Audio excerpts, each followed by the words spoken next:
Here we go with the second lot of lectures about balance, part 1. Now, balance is important because falling as we get older is usually a catastrophe. I hate to say, but it's certainly true that it's usually the beginning of the end. Lots of complications accruing from a fall, and an article in the Independent newspaper of last year, the National Health expends nearly $2 billion a year on the consequences of the elderly falling, and I don't want us to be in that category. And there's so many of us. Strange but not so strange. The 80 years older age group, representing the fastest growing age group in the majority of the developed world, we're all living longer. 65% more centenarians, people over 100, from the European Journal of Health Economics, August 2017. 65% increase in people over 100 years of age, and the greatest number of health dollars spent on all of us in those last 2 years of living, what they call these last-ditch efforts to keep us alive. So let's do things that really delay that and die a more peaceful death than falling on the floor and declining from that. So with falling, obviously fractures are the most obvious result, and fractured neck of femur is usually what happens. Biggest cause of emergency room admissions amongst the elderly in Age UK, a publication. And obviously if it's leg, it could be wrist as well. Colles fracture of the wrist is a common problem with result of falling, putting your hand out to protect your face from hitting the ground.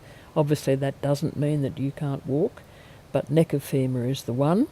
And of course when you can't walk, you decline very quickly. Loss of confidence, loss of fitness, the bones get more brittle, you put on more weight as you get less fit, and as you get more heavy, then your fitness declines even more quickly. So we get this sort of spiralling decline with one disorder leading to another, and this awful dependence on others with a massive amount of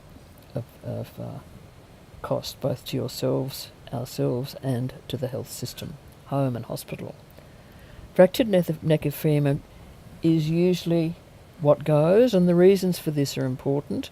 These are called the lines of force, or the trabeculae, in your neck of femur.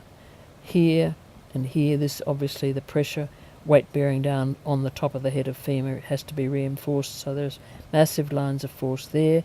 Here's the greater trochanter, strong muscle attachment here. There's a sort of window of weakness here in the neck of femur, and that's why the neck of femur tends to be the one that breaks. Here it is here, schematically, on a radiograph. That's where you get the break.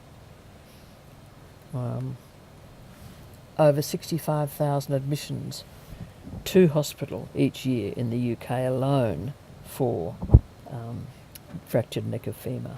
It's enormous. Surgery of any kind is a big thing, whether you have just the pins put in, the screws put in I should say, or it's pinned and plated. It's a huge procedure. There's a lot of complications usually. There can be complications with the bone itself, delayed union, non-union, refracture, osteonecrosis, or the actual head of the femur actually dies.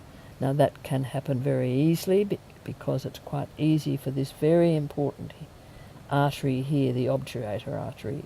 If that is ruptured in the break, and it can be, then that tends to lead to necrosis or dying of the bone of the head. But then you can have systemic failure. That's the hip itself. This is the whole body.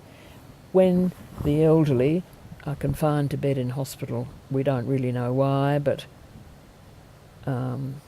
mental confusion is very common. It's distressing to see. Patients can often need to be manacled to the bed. It's awful for relatives. We don't know what it is. but that's one of them. But one of them, blood clot, DVT, pneumonia, the angel friend of old people is what pneumonia used to be called, or something to that effect. I can't quite remember what the words are. And up to 25% of patients who do sustain a fractured neck or femur go on to be institutionalised to have care after the surgery for at least a year. So that's massive, and a lot of them don't come out. So we don't want to be in that category ourselves, and this is what this is all about. So there are three main systems giving us information about how to retain our balance. If we've got balance, we don't fall. So we've got eyes, we've got the vestibular system of the inner ear and the semicircular canals, but we've also got mechanoreceptors in the joints themselves, our ankles, knees, which give our brain a sort of sense of knowing where our joints are, so that even if our eyes are closed and we take our leg out to the side, for example, the brain knows the leg is there without us seeing it. So there's sensory feedback in that way too. So, but balance is really primarily achieved through the semicircular canals, these canals that are at right angles to one another and fluid runs around in them, and that's how we know when we're balanced. But that can start to malfunction just as the whole inner ear mechanism starts to what we call develop sclerotic change. It's almost like these little bones of the inner ear, which are what vibrate, the stapes and the anvil. The stapes looks like a stirrup. They can develop almost bony changes, a bit like arthritis. And with that goes reduced hearing, which is again something else that happens with age, but balance can be impaired as well. But with age, the quality of the information provided by the eyes, the ears and the joints becomes impaired. The eyes become weaker, susceptible to glare, poor depth of perception, depth of field perception. So you literally misinterpret the lay of the land. You don't see a step, or you're simply not as aware through the eyes. Same with the ear, as I said before, this ossification of the small little bones. But you can also get vertigo and dizziness as a common sequel to lots of the medications that are forced onto us or we're taking anyway.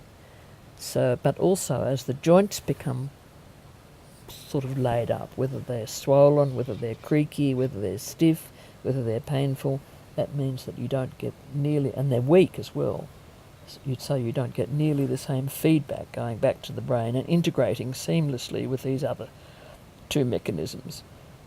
All systems are less competent.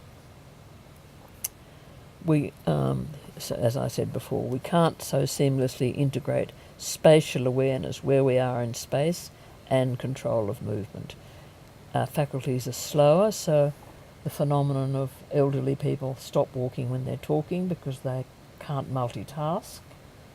They have to concentrate, literally, mental focus. They can't do things automatically.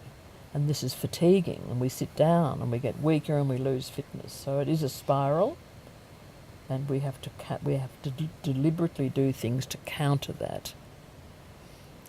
And there we go.